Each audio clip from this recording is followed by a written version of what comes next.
Lighting can be a tough thing to wrap your head around, and sometimes one of the best ways to learn is to see how something's done and to look at the results. So for this tutorial, we wanted to light a scene in 3 different ways using the same set of lights, and then deconstruct both how it was done and why it was done. So we came up with a scene, something very simple. Somebody gets called down to his boss's office, and while he's waiting outside the office, he's daydreaming about what might happen. He comes up with 3 possible scenarios in his head. He might get promoted, he might get fired, or maybe she's trying to pick him up. So we take each one of those scenarios, and then we say how would we want the lighting to look, and how are we going to achieve that? So we have the same 5 lights for every scene. We have 3 Profoto daylight airs, which are an HMI at 5600 Kelvin, and we have 2 Profoto tungsten airs, which are a 1000 watt halogen light at about 3200 Kelvin. So the challenge with each scene is where we're going to put the lights, but also the modifiers that we're going to put on them and in front of them. Now we have a selection of different modifiers from Profoto, and that's what's going to make this really fun. So we can use these same 5 lights, but move the modifiers around in countless combinations. So we have a 2x3 softbox, we have a 4x6 softbox, we have their Magnum reflector, which is great for directing light and having more defined shadows. We have their soft white reflector, often called a beauty dish. That gives you much softer light, an alternative to a softbox, and is great in close with our characters. We also have the cine reflector. Now this allows us to put barn doors on the end and then use lenses in between. And the lenses are going to allow us to have a wider or a more spot light output. What is so cool about the daylight air and the tungsten air is that we can use the Profoto Air Remote to control all of them, to turn them on and off, and also control their light output. So imagine having a light 15 feet in the air and wanting to change how bright or dim it is. Or if we want to sit back, look through our camera, and then change the relative intensities of our different light to dial in our look exactly. So let's first take a look at the finished film, and then we're going to take it apart scene by scene, talk about how it was lit, and why we chose to light it that way. I wonder why I got called down here. I have been doing a lot lately. Maybe I'm finally getting that promotion. Have we told you lately how much we value your contribution? Probably not. Man, she's hot. And she has been acting weird lately. She totally wants me. Yeah. Thank you for coming to my office to meet with me. Yeah, I wish. What if this isn't good news? What if they are downsizing and I'm the first to go? What exactly do you do here? Jesus, she's ready for you. I'm sorry, I don't know what happened to the time, but we're going to have to schedule. Ugh. So here we are, our first scene. This is going to be our promotion scene where he's daydreaming about getting good news and he's going to get promoted. So we want this to feel kind of happy, but definitely very natural. We don't want it to be super soft. We want it to be just a little harsh. And so for that, we're going to use a 2x3 softbox on an HMI. We've got the 800 watt Profoto HMI back here. It's about 15 feet back, 12 to 13 feet in the air, and we're only actually having it at about 60% brightness right now, because that's all we need to get a nice balance between the key and the natural fill we're getting from our foam core and just the reflective ceiling.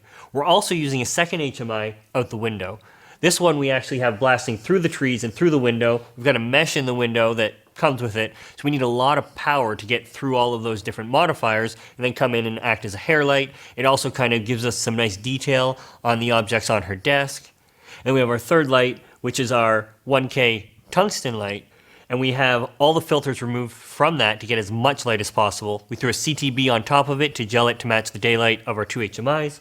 Then we have a tree in front. We shake that subtly, what we call manual twinkle, and that gives us a nice rustling pattern on the back wall. So once we get our talent or a stand-in to sit here, with the remote, we can actually change the balance of our entire set, from our hair light, our key, and our background light, till we dial it in exactly perfect. I wonder why I got called down here. I have been doing a lot lately. Maybe I'm finally getting that promotion. Have we told you lately how much we value your contribution? So here we are. This is the one where he's thinking he might get fired. So we want to make her seem really evil, and we want the whole set to feel very menacing.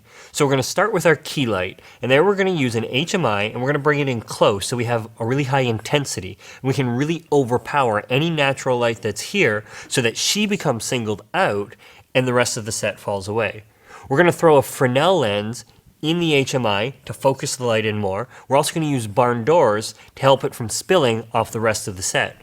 We threw diffusion right in front here so that while it looks evil, we get harsh lines, it's still not super sharp, and it's a little bit more flattering on our talent. For our background, all we did is use another 1K tungsten light, and we turned it on really dim, about 35, so a third of the power, and that's just giving us an eerie glow outside the window so that there's some life there, but again, it's very warm.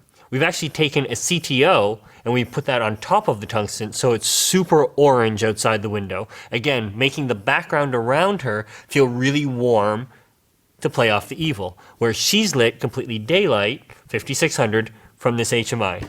Yeah, I wish. What if this isn't good news? What if they are downsizing and I'm the first to go? What exactly do you do here? So here's our third setup. In this one, he's thinking that maybe she's trying to come on to him. So for this, we want a really glamorous look to our lighting. So the first thing we're going to think about is our key light, and for that we're going to go to the 4x6 Profoto softbox. When we put that on the HMI, we've got a super bright, super soft key light. We're going to walk that in super close and put it vertical along her side, so we're going to get a really nice soft light on her. Then we're going to add a 4x4 reflector to the other side, and we're going to have a really nice ratio between the two. For the background, we're going to use the soft reflector on another HMI and just turn that all the way up to give it a really nice hair light. We're going to use one of the tungsten lights with a CTB gel on the background to kind of spot the center and draw the focus in on her. Our last light is an HMI outside the window. That's our third HMI for this setup. One is the key, one is our hair light, and then one coming through the window. And that's really just to light up the trees and give the outside a little bit more depth. Probably not. Man, she's hot. And she has been acting weird lately. She totally wants me. Yeah. Thank you for coming to my office to meet with me. It was so much fun to be able to shoot these scenes in the set, to have 3 different personalities, and need to create it with just 5 lights and the same set of modifiers.